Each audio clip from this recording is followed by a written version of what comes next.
وزیر اعظم نے بات کی کہ آئین کی خلاف ورزی کا مرتکب جو ہے وہ موت کا مستحق ہے اور آرٹیکل 6 جو ہے اس کا حوالہ بھی دیا.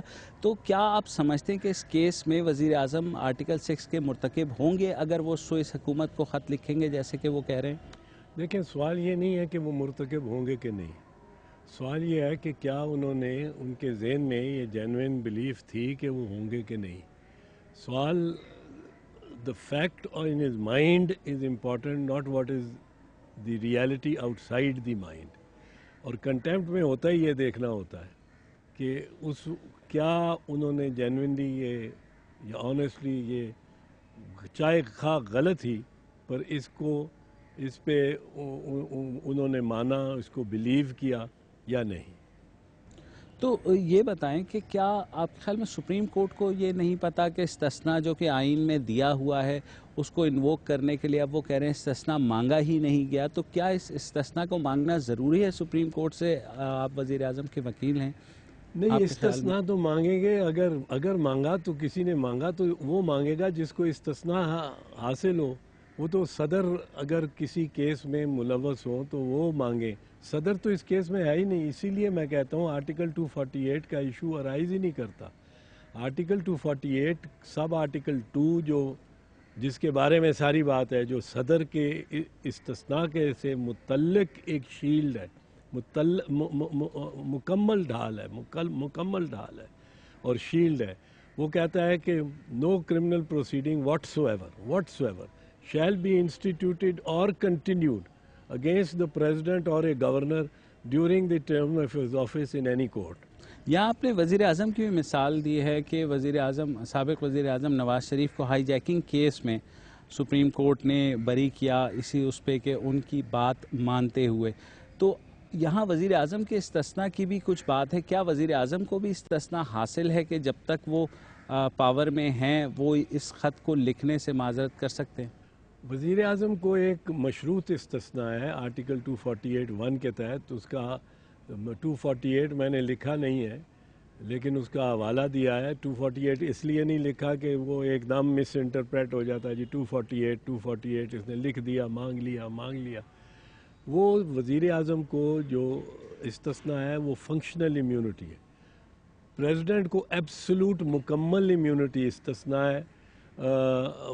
وزیر اعظم کو استثناء ہے اپنے کارہائے دفتر کی عمل درآمد میں ان پہ کام کرتے ہوئے. آرٹیکل 10A کے بارے میں بات ہو رہی ہے کہ اس میں جو ہے جس کی بنا پہ غالباً آپ نے اعتراض اٹھایا ہے بینچ کے اوپر بھی اور کہا ہے کہ آرٹیکل 10A کے تحت کسی بھی ملزم کو فیئر ٹرائل کا حق ہونا چاہیے. تو یہ جو آپ کا اعتراض ہے اب بینچ پہ اور یہ جو آرٹیکل 10A آیا ہے کیا انٹر ریلیٹڈ ہے؟ آرٹیکل 10A کو اسی لیے لایا گیا ہے یا یہ ایک ایسا آرٹیکل ہے جو کہ اس پہ پہلے سے سوچ بچار ہو رہی تھی؟ دیکھیں، آرٹیکل 10A اس لیے تو نہیں آیا، اپریل 2010 میں آیا ہے.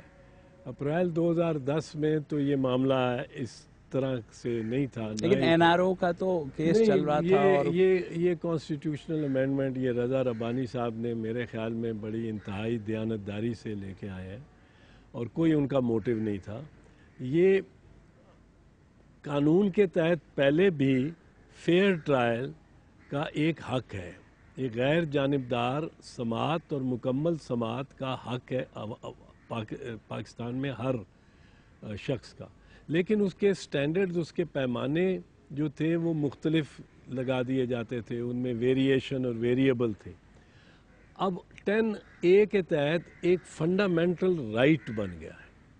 اب پہلے ویریبل میں سے مثال کے طور پہ ایک ویریشن مثال کے طور پہ ایک اس سے انحراف یہ تھا کہ توہین عدالت کے مقدمے میں وہ جج جو خود شو کاز نوٹس جاری کرتا ہے، یعنی خود انیشل مائنڈ میک اپ کرتا ہے، وہ جج خود بھی بیٹھ سکتا تھا. یہ ایک ایکسیپشن تھی ٹو دی جنرل رول کہ نو مین کین بی جج ان ہز اون کاز.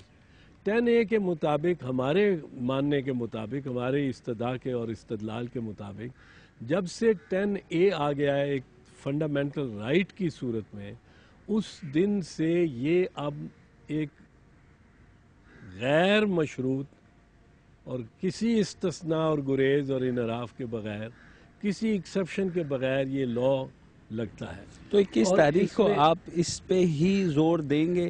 کیونکہ آپ نے یہاں لکھا پہلی بار بینچ پہ بھی اعتراض اٹھایا ہے، تو آپ کا یہ پوائنٹ ہوگا؟ کیونکہ لوگ بہت زیادہ اس بارے میں تجسس بھی ہے کہ 21 تاریخ کو جب توہین عدالت کا کیس بھی لگا ہوا ہے، ساتھ ہی NRO عمل درآمد کا بھی کیس لگا ہوا ہے، جس میں وزیر اعظم سے دوبارہ باز پرس ہوگی. وزیر اعظم سے مراد ظاہر ہے وکیل سے ہی پوچھا جائے گا کہ اس سارے کیس کا کیا ہوا. تو آپ سمجھتے ہیں کہ یہ پوائنٹ ایک کریٹیکل پوائنٹ کے طور پہ ابھر رہا ہے؟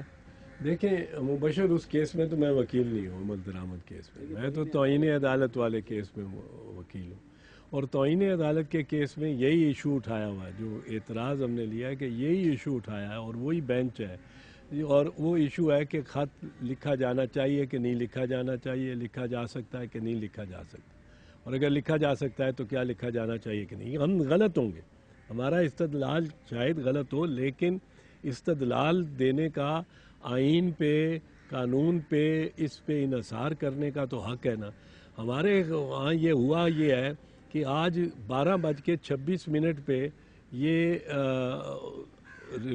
بیان پرائم منسٹر کا داخل ہوا. ایگزیکٹلی آپ بتاؤ، آپ کو 24 صفحے کا 88 پیراگراف پہ 12:27 پہ یہاں مبصرین اینکرز ایسے تھے کچھ چینلز پہ جو آ کے چھریاں کانٹے تیز کر کے اور ذبح کر رہے تھے وزیر اعظم کو بھی اور مجھے بھی، اور انہوں نے ایک واویلا کھڑا کر دیا تھا کہ یہ کیا پڑھا ہی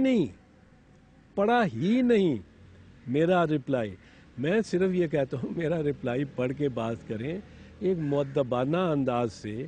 یہ ججوں کے نوٹس میں 2 بنیادی باتیں لائی گئی ہیں. ایک مؤدبانہ انداز سے درخواست کی گئی ہے بوجوہ کہ آپ 8 مارچ 2012 کے فیصلے کو پہ نظر ثانی کر کے اس کو واپس لیجئے. آپ لیجئے، ہمیں اجازت دیجئے کہ ہم آپ کو کنونس کر سکیں کہ وہ فیصلہ مناسب نہیں ہے. یہ ہمارے اس رپلائی میں. دوسرا وہ یہ ہے کہ آرٹیکل 10A کا ایک حق ہے جو کہ میں اس سے دستبردار بھی نہیں ہو سکتا as a citizen. Fundamental right سے سپریم کورٹ کے مطابق کوئی دستبردار نہیں ہو سکتا.